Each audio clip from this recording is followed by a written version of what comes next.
আসসালামু আলাইকুম, কেমন আছেন সবাই? আশা করি সবাই ভালো আছেন। ভিডিওর শুরুতে যে ফুলের গাছটা আপনাদের দেখাচ্ছি, এটা আমার মেয়ে স্কুল থেকে উপহার পেয়েছে। এই ফুল গাছটার নাম কি অবশ্যই জানাবেন, আমার জানা নেই এই ফুল গাছটার নাম কি। আর এই পাশে খেজুর গাছটা কিন্তু এখনও বেঁচে আছে। তো যেটা হয়েছে আর কি, সকালবেলা মেয়েটা স্কুলে যাবে, কিন্তু বৃষ্টির কারণে কোনো গাড়ি পাইনি, সেজন্য মেয়েটা স্কুলেও যেতে পারেনি। হঠাৎ করে চিন্তা করলাম খিচুড়ি খাবো, সাথে ইলিশ মাছ ভাজা। আমি এই খাবারটা আগে মাঝে মধ্যেই খেতাম, এখন খাওয়া হয় না। প্রচুর গ্যাস্ট্রিকের সমস্যা আছে, অ্যালার্জি আছে। আমি যে খাবার তৈরি করব আজকে, এগুলো কিন্তু আমার খাওয়া নিষেধ, তারপরেও মাঝে মধ্যে খেতে ইচ্ছে করে, ভালো লাগে না। তো যাই হোক, আজকে ইলিশ মাছ ভাজা করব আর খিচুড়ি রান্না করব। ভিডিও শেষ পর্যন্ত থাকবেন, আর অবশ্যই সম্পূর্ণ ভিডিও দেখে একটা গঠনমূলক কমেন্ট করবেন। অনেকে এসে কমেন্ট করেছেন, লাইক করেছেন, কিন্তু একটা দুঃখের বিষয়, আমার ভিডিওতে ভিউজ হয় নাই, একদম হয় নাই। আপনারা ভিডিও দেখেন, লাইক করেন, কিন্তু আমার ভিউজ হয় না, ভিউজ আরও কমতে থাকে। এই সমস্যা আপনাদের হয় কিনা আমি জানি না। আমার ভিডিওতে দেখি ভিউজ কমে, সবার বাড়তে থাকে ভিউজ, আমার ভিডিওতে দেখি কমে। আসলে ভালো লাগে না, এত কষ্ট করে ভিডিও আপলোড করি। একটা ভিডিও এডিট করা, তারপর আপলোড করা খুবই কষ্টের। যারা আমরা ব্লগ করি তারা অবশ্যই জানি একটা ভিডিও এডিট করা অনেক কষ্টের। সেখানে যদি দেখা যায় যে ভিডিওতে কোনো ভিউজ হচ্ছে না আর ভিউজগুলো কেটে যাচ্ছে, তখন কিন্তু খুব খারাপ লাগে। মাঝে মধ্যে মনে হয় যে চ্যানেলে কোনো সমস্যা আছে। আমি এত শ্রম দিতেছি, কষ্ট করতেছি, এটার কোনো মূল্যই পাচ্ছি না, নিশ্চয়ই চ্যানেলে কোনো সমস্যা আছে। তো এটা আমার মনে হয়, তা না হলে ভিউজ কেটে যায় কেন? আপনাদের যদি জানা থাকে অবশ্যই আমাকে কমেন্ট করে জানাবেন। যখন দেখা যায় ভিডিওর ভিউজগুলো কমে যায়, ঠিক তখন নতুন একটা ভিডিও বানানোর উৎসাহ কিন্তু থাকে না। বিশ্বাস করবেন কি না জানি না, আমার ভিডিও এডিট করতে ইচ্ছা হয় না। ভিডিওতে এসে আর কি কথা বলবো, মানে ভিডিও এডিট করতে ইচ্ছা হয় না, ভালো লাগে না। তারপরেও এতদিন কাজ করতেছি, সেজন্য কেন যেন মনে হয় যে একটা ভিডিও আপলোড করি, আপনাদের সাথে শেয়ার করি। তো সেজন্যই শেয়ার করা। ভিডিওটা সম্পূর্ণ দেখবেন, তারপর চেষ্টা করবেন একটা গঠনমূলক কমেন্ট করার জন্য। অনেকে আছেন মনে হয় না যে 1 মিনিটও ভিডিও দেখেন। আসলে কি বলবো, কিছু বলার নেই। ইউটিউব থেকে টাকা পাবো, সেই টাকা দিয়ে আমার সংসার চলবে এরকম না। আমি কাজ করতেছি, এখানে যদি একটু ভালো ভিউজ হতো তাহলেও মানে ভালো লাগতো, একটু ভিতর থেকে উৎসাহ পেতাম, ভালো লাগতো। যাই হোক, অনেক কথা বললাম। এই সমস্যা হচ্ছে নিত্যদিনের, প্রতিদিনের সমস্যা। আপনাদের কাছে বলেও হয়তো লাভ নেই।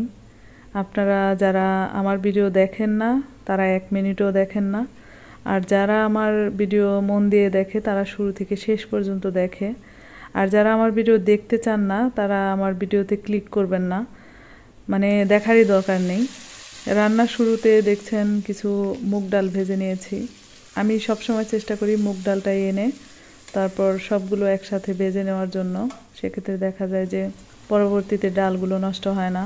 মুগ ডাল কিন্তু খুব তাড়াতাড়ি নষ্ট হয়, সেজন্য আমি ভেজে রাখি। ভিডিও রিলেটিভ কোনো কথা বলতে পারিনি, সেজন্য ভাবলাম এখন বলে দেই।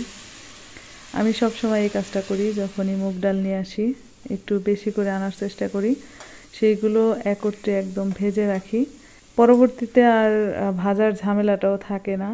আবার এভাবে রেখে দিলে অনেক দিন ভালো থাকে। আপনারা চাইলে এভাবে করে নিতে পারেন, আপনারা অনেকেই আছেন এভাবে করেন। তারপরেও আমি যেভাবে আমার কাজকর্ম করি সেগুলোই কিন্তু শেয়ার করার চেষ্টা করি। আমি রান্না করছি, আমি কিন্তু সেরকমভাবে রান্নার কোনো কথা বলছি না। আমি যেহেতু রেসিপি শেয়ার করতেছি না, সেজন্য রান্নার কোনো কথা বলতেছি না। আজকে পোলাওর চাউল দিয়ে খিচুড়ি রান্না করতেছি। আমি এমনিতে মোটা চাউল দিয়ে খিচুড়ি রান্না করার চেষ্টা করি, খিচুড়িটা খেতেও ভালো লাগে। আজকে পোলাওর চাউল দিয়ে খিচুড়ি রান্না করতেছি। পাশাপাশি আমি 3 রকমের ডাল দিয়েছি, মুগ ডাল, মসুরির ডাল আর খেসারির ডালটা আমি একটু আলাদাভাবে সিদ্ধ করে নিয়েছি। খেসারির ডালটা কিন্তু সেদ্ধ হতে চায় না, সেজন্য আমি আলাদাভাবে একটু সেদ্ধ করে নিয়েছি। আমার প্রিয় আপুরা সুন্দর সুন্দর রেসিপি করতে পারে, রান্না করতে পারে। আমি কিন্তু ওরকম কিছুই পারি না। যতটুকু নিজের খাওয়ার মতো রান্না করি ততটুকুই আপনাদের সাথে শেয়ার করি। এরপর এই যে পাশে দেখছেন একটা ময়ূর মৎস্য, এটা কাল্পনিক চিত্র। এটা আমার মেয়ে করেছে স্কুলের জন্য। এটাও আজকে জমা দেওয়ার কথা ছিল। ও আমাকে বলতেছিল যে চোখটা করে দাও, তো চোখটা আমি এঁকে দিয়েছিলাম। কেমন হয়েছে অবশ্যই জানাবেন। আগে অনেক আঁকাআঁকির ভেতরে ঝোঁক ছিল, এখন কোনো কিছুর ভেতরে আর আগ্রহ নেই। আগের মতো সেলাইও করি না। একটা কাঁথা সেলাই করেছি, সেটাও কিন্তু আপনাদের সাথে এখনও শেয়ার করিনি। আপনাদের কি ওই নকশি কাঁথাটার কথা মনে আছে? অবশ্যই দেখাবো একদিন, সময় করে একদিন দেখাবো। যাই হোক, আজকে মেয়েটা স্কুলে না যেতে পেরে কিন্তু খুবই মন খারাপ করেছে। কি আর করার, আমাদের বাসা অনেক দূর। এর আগে এক ভিডিওতে বলেছিলাম আমার বাসা আমার ছেলে মেয়ের স্কুল থেকে অনেক দূর। এখান থেকে গাড়ি পাওয়া খুবই কষ্টের।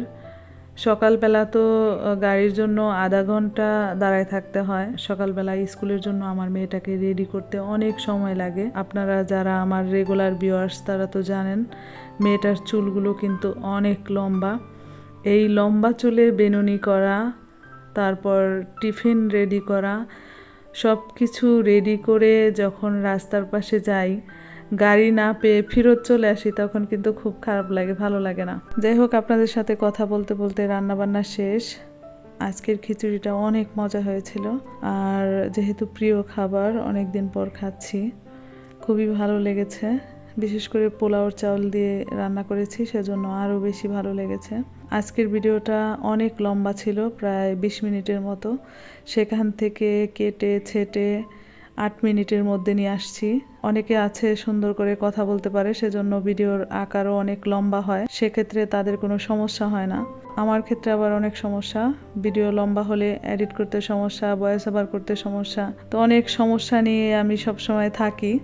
তো যাই হোক, আজকে অনেক কথা বললাম আপনাদের সাথে।